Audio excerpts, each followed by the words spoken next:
c'est l'undem. Pays seul, c'est l'undem. Hey, c'est l'undem.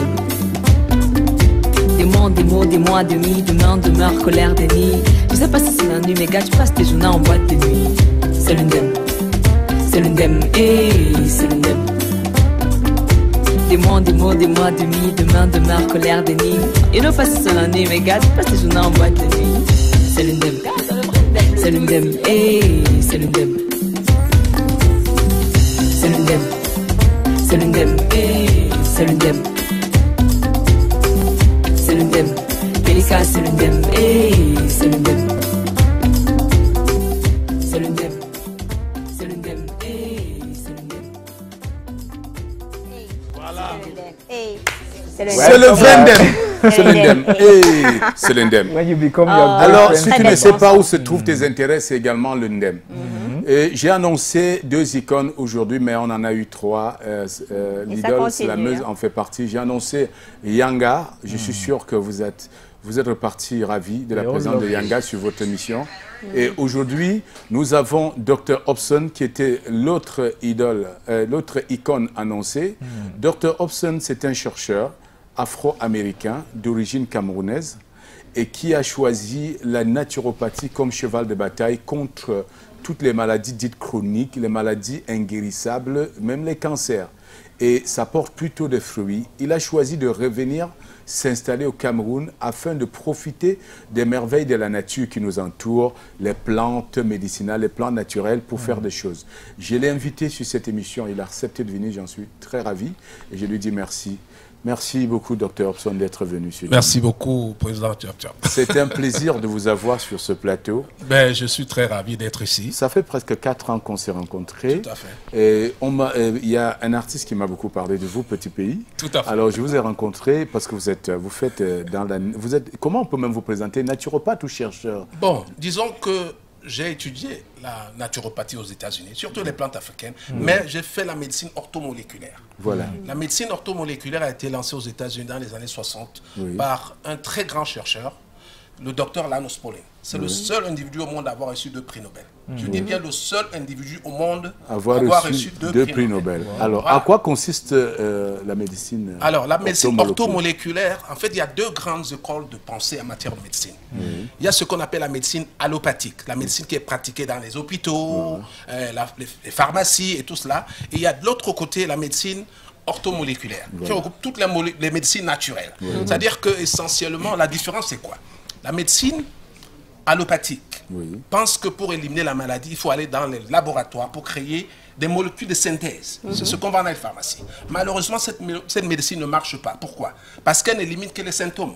Elle n'a jamais attaqué les causes. Par contre, la médecine orthomoléculaire utilise le corps humain comme la pharmacie pour se débarrasser des maladies. Parce qu'essentiellement, on tombe malade parce qu'on a des déficiences. On a des toxicités, des toxines au corps. Quand vous vous débarrassez de tout cela, il y a 2 grandes forces que Dieu nous a données à la naissance. Il y a ce qu'on appelle le principe de l'autorégénérescence. C'est-à-dire que nos cellules se renouvellent régulièrement. Et il y a un autre processus, c'est le processus de l'autoréparation. Vous êtes en train de revenir sur un principe déjà défendu par un médecin français. Il est cardiologue, nutritionniste, le docteur Frédéric Salman, qui a écrit un best-seller qui a été vendu à plus d'1 million d'exemplaires. Le livre, le titre évocateur, votre premier médicament, c'est vous. C'est le titre de cet ouvrage. Absolument. Et il explique comment nous pouvons nous soigner sans rien prendre d'autre que de donner la possibilité à notre corps de se régénérer, tout simplement. Absolument. Alors, Dr Hobson. Mais pourquoi est-ce que l'autre branche de cette médecine-là n'est pas vulgarisée? On est plus vers les molécules, dans les pharmacies. C'est très intéressant, c'est une très bonne question. Vous allez me permettre de parler de ça. Certaines personnes me disent ne parlez pas de ça, mais je vais parler de ça quand même. Parce qu'il faut informer les gens. Vous savez, la médecine qu'on appelle la médecine allopathique s'est imposée au monde il y a à peu près 50, un peu plus de 50 ans. C'est-à-dire qu'après la Deuxième Guerre mondiale. Donc les grandes firmes pharmaceutiques, qui étaient d'ailleurs pendant la guerre, les firmes qui fabriquaient les bombes, qui utilisaient les produits chimiques pour fabriquer les bombes, se sont reconvertis en pharmacie. Se sont imposés dans le monde, à partir des États-Unis d'abord. Ils vont dans les grandes écoles de médecine, ils dictent leurs lois. C'est eux qui décrivent le curriculum de la formation des médecins. Ensuite, ils vont au Congrès américain pour dire au Congrès, écoutez, nous sommes plus structurés, on a plus d'argent, on a plus de chercheurs, on connaît mieux. Donc, essayez d'éliminer les autres médecines parce que on ne voit pas leur avenir. Donc, on les impose maintenant. Ça fait qu'aux États-Unis, pour pratiquer la médecine pendant longtemps, si vous n'aviez pas été formé dans une école de médecine, on vous mettait en tôle. Wow. Vous comprenez un peu l'enjeu qu'il y a ici. Alors donc, que nos parents ici ont soigné des pathologies à partir des plantes naturelles sans avoir été à l'école un jour. Absolument. Mon père n'a fait que soigner des trucs et on prenait mon père pour un messie, pour un génie, parce qu'il soignait des choses inguérissables, des choses incroyables, parfois même par imposition de main. Absolument. Il arrivait à faire des miracles. C'est de l'énergie. Alors, il n'a jamais été à l'école de sa vie. Il est mort à 105 ans. Il a vécu à 105 ans sans jamais être à l'hôpital. Et ça, c'est intéressant. Et c'est bizarre. C'est intéressant parce que pendant que tu parles de cette histoire-là, mon grand-père, qui a vécu dans la forêt tropicale, au village, qui n'a jamais été, quand je grandissais, on ne l'avait jamais amené à l'hôpital. Ok, jamais. Je ne l'ai jamais vu à l'hôpital. Il venait ici deux semaines par an. Il retournait au village, au milieu de la forêt, avec sa femme. Il a vécu plus de 100 ans. Wow. Alors, Dr Hobson, dans une de nos conversations, tu m'as dit ceci, un homme qui meurt avant 107 ans est mort prématuré. Un homme qui meurt aujourd'hui, au niveau des connaissances que nous avons sur l'homme, sur l'utilisation de la médecine, ce qu'on appelle la santé et la longévité. Si vous mourrez avant l'âge de 110 ans, c'est une mort prématurée. Je dis bien, si vous mourrez avant l'âge de 110 ans, c'est une mort prématurée. Parce que vous pouvez vous soigner à tout moment. Aucune maladie n'est incurable. Il n'y a que des malades incurables. Aucune maladie. Dr Hobson, il n'y a que des malades incurables. Vous avez développé un certain nombre de compléments alimentaires à base de liqueurs même, avec beaucoup d'écorce qui arrivent à soigner des cancers. Absolument. Vous avez soigné une dame d'un cancer de sein.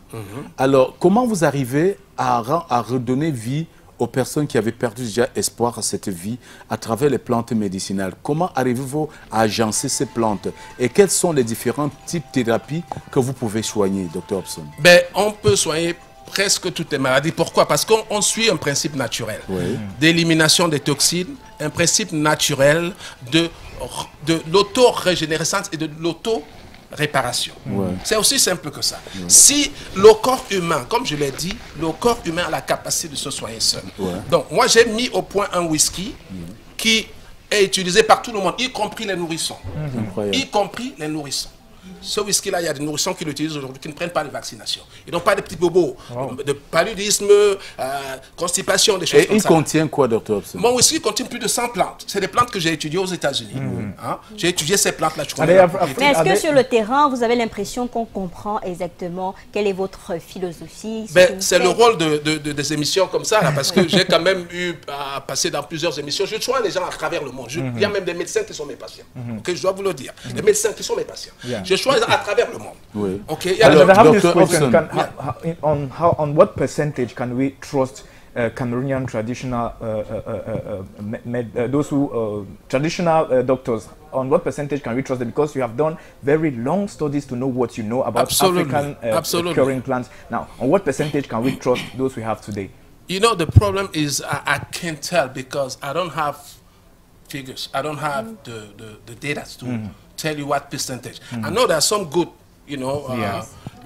naturopathic but how do they acquire it? Are they acquiring it through the studies? No, exactly. If they don't study, it's going to be very difficult for them. Okay. If they don't study, it's going to be very difficult because, there's a problem of optimal dosage of medication. If you are using even plants, you need to know the dosage. If you don't know it, it's not going to work. You see, I have the blessing of... Because I've been in the US, I studied those plants, I know their properties, I know how to use them to cure diseases. It's very difficult for somebody who has Dr Hobson, est-ce que vous accepterez de participer à la réalisation de quelques capsules sur la santé naturelle qu'on pourra diffuser sur Jambo, également sur Suite FM? Mais j'ai des capsules déjà. J'ai des capsules. On va désormais les diffuser parce que nous avons discuté, Dr Hobson, le temps sur cette émission ne peut pas nous permettre de pouvoir élaborer. Vous avez même fait... Voilà. Ça, c'est le whisky de la longévité et du rajeunissement. Il fait deux choses à la fois. Il vous rajeunit et il vous permet de vivre longtemps. OK? Bon, cette dame... Mais le nom whisky, là, ne fait pas problème. Ça ne fait pas problème. Ça ne fait pas problème. Whisky.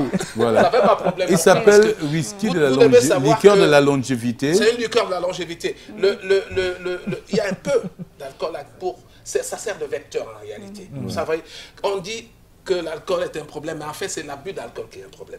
L'alcool permet à cette plante-là d'agir immédiatement dans le corps. Je l'utilise moi-même, ça fait plus de 20 ans, je ne mets pas un comprimé de pharmacie. Et on voit en forme, hein? Mais bien sûr, je ne mets pas un comprimé dans ma bouche. J'avais quelques problèmes d'hypertension aux États-Unis. J'avais quelques problèmes d'hypertension aux États-Unis. Je les ai soignés naturellement. Je n'ai pas de problème de paludisme. Le palud, je l'ai radié de mon univers. Okay? Donc, je dois vous dire, il y a plusieurs maladies que je ne peux pas avoir. Alors, je vais demander à la régie, Dr Hobson, ce qui m'a permis d'ailleurs de vous appeler, c'est quand quelqu'un m'a balancé la vidéo témoignage de cette dame qui a consommé vos produits et qui a été guérie d'un cancer. Alors, on va écouter cette dame, c'est elle-même qui parle. Vous avez qui Forget to Die, oubliez la mort. Et le outil s'appelle Dr Hobson avec votre photo dessus et qui accroît la longévité. Et qui rajeunit.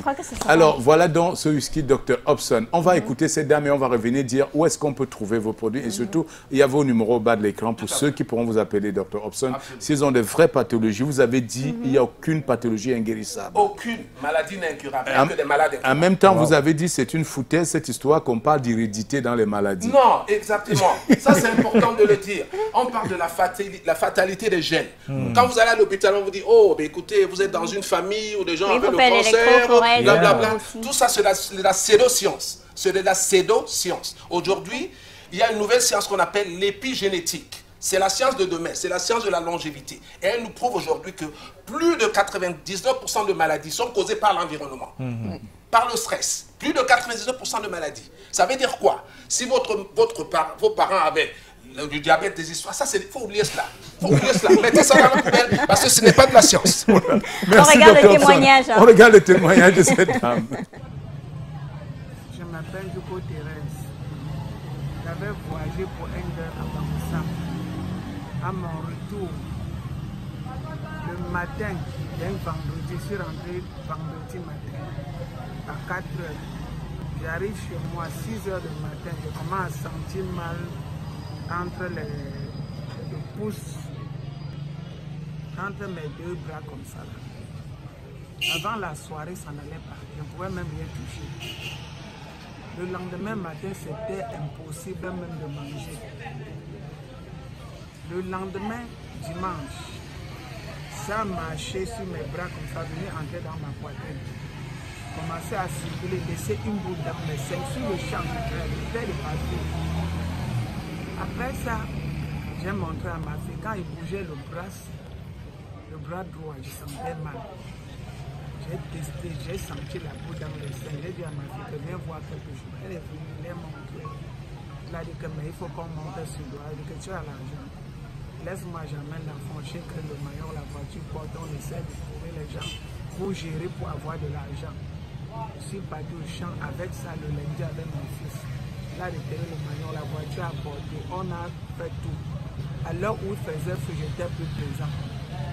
Je suis parti, j'ai commencé par un clinique, Dr Bois, il travaille à Neuben. Il a opéré.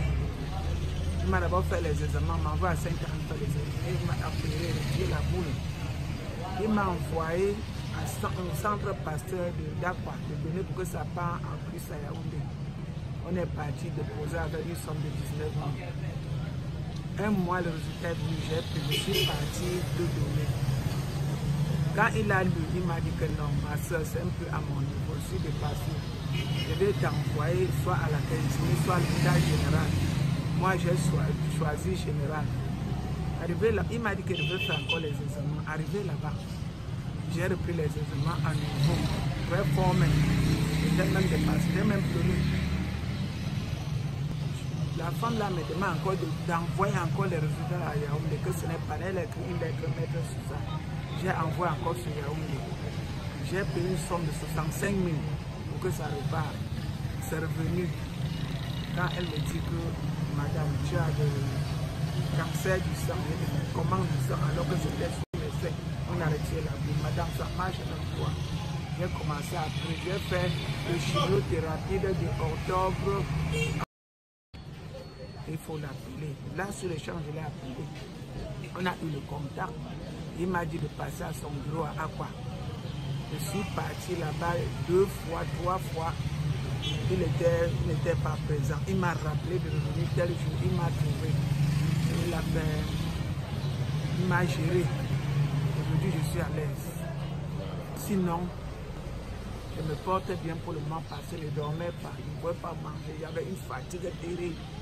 Depuis que j'ai commencé le traitement depuis le 26 mars, à l'heure où je vous parle là, je suis à l'aise. Où j'envoie même certains gens là-bas. Tous nous, on était à l'hôpital, j'avais à 45 femmes qu'on avait coupé les seins. J'ai appelé beaucoup, que j'ai leur niveau, leur expliqué, ça ne va pas venir me voir, je vais vous conduire quelque part. Parce que maintenant, même moi, je me porte bien, je fais le travail que je ne pouvais pas faire. Et qu'est-ce que tu peux recommander aux femmes là, qui ont le cancer là dehors et qui continuent à prendre la chimio? J'ai appelé beaucoup de femmes qu'on était ensemble.